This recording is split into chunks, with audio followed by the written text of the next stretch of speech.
आजकल बड़ी जमीन के सर्वे चल है, ठीक है, हमनियों के करा लेती जाता बढ़िया रहे।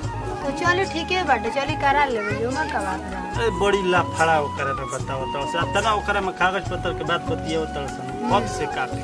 तो का हो जी बिना कागज पत्र के आजकल के काम होता बताई। पहले तो वंशावली बनावो, ओकरा बाद वंशावली बन जी जो भाई के बड़ा तो भाई के वंशावली, ओकरा बाद बाबूजी जो भाई बड़ा तो भाई दर्शावे के बाद ओकरा बाद और बहिनो बाई छन तो बहिनो के नाम देबे के पड़ी। हाँ तो काहे न लिए ना आजकल की माहौल चलल बा काहे से कि मतलब अरे बौरहनिया तोरा बुझाता माहौल चलल बा, अगर ओनी के नाम दे देबे तू जाए दिन दवा ठोक दे साधा जमीनिया होनी तो जाए दी तो कार और लूटल चाहतनी का हम लूटल ना चाहेनी। मान ला कि 5 भाई बनी तो बराबर ही रहल जा।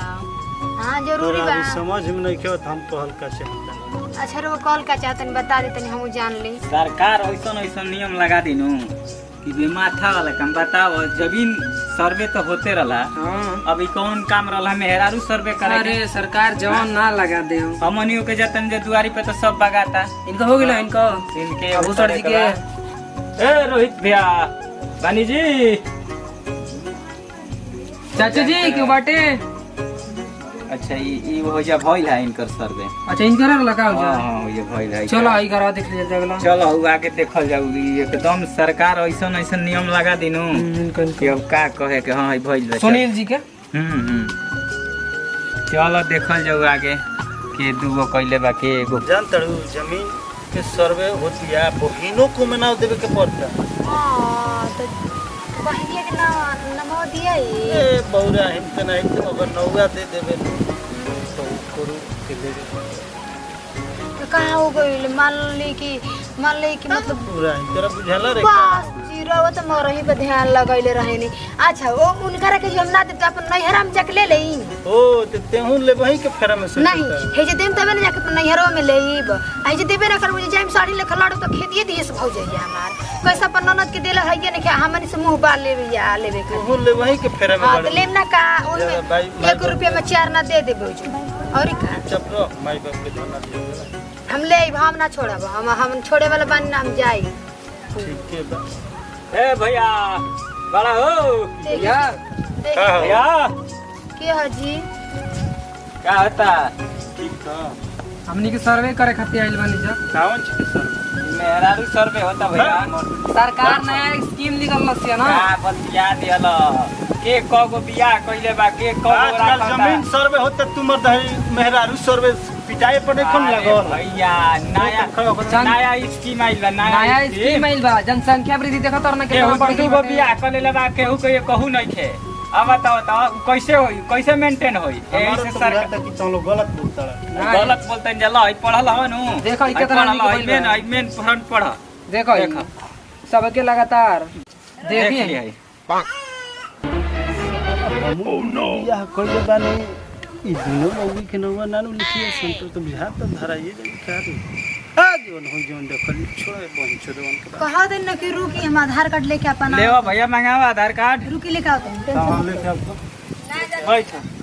बैठल बैठा तू हूं अच्छा मान लो भैया जेकर दूगो बियाह भइलो के ओकर दूगो बियाह जेकर होई दूगो औरत है जा होई मेहरारू ओकरा के जब्त क के लेके जाए जब्त करके लेके चली सरकार का नया स्कीम बटे ई बहिन चुदा कहां से आ गई का बात की बार लफड़े में फसम का सारा बात। अच्छा कौन ए भैया इतना के दूगो बियाह करिए का बड़ा त छोनो कसा बड़ा हां एकरा लागत है अगर जब्त क के हमनी के पारे कर हाँ तो आवत तड़ी लेके आधार कार्ड बनू हां मंगौले बानी। अच्छा तो मान लो हमारा संहतिया के दूगो मेहरारू बाई सन तो कोनो दिक्कत ना नु दिक्कत बा भैया दिक्कत बहुत बाटे का दिक्कत हो उनकर मेहरारू जब्त हो जाई। अरे तो सरकार को से का दिक्कत बा वो कमाता खियावता सरकार के वो से दिक्कत बा केहू के बियाहे नहीं के होत आ केहू के सुनिए मेरा लिपस्टिक खत्म हो गया मेरे को लिपस्टिक ला दीजिए। अरे भाई तनी बात सुनो है एक मोबाइल वाला सर कौन है ये लोग ई कहाँ क्या से है? ये हमर भैया मेहरारू है क्या हुआ? ओके रहा दे गइली अभी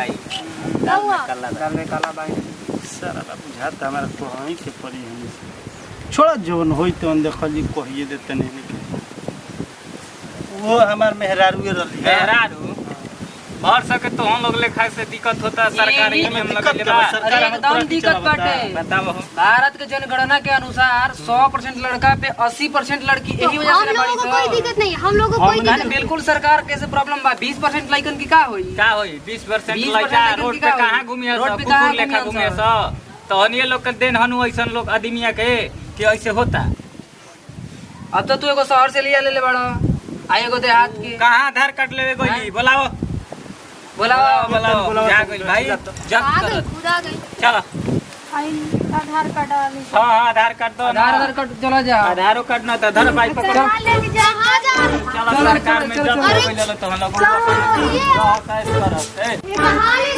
चलो सरकार की खाता में अब तो ए, रोगी, अब कुछ रोज भी दे रही है गाँव के काम करे चलो आई हो तो सर एगो तो एगो हमार दुनो मेहरारू लेके भागल सही कहां के आइल रे सारा बच्चा ना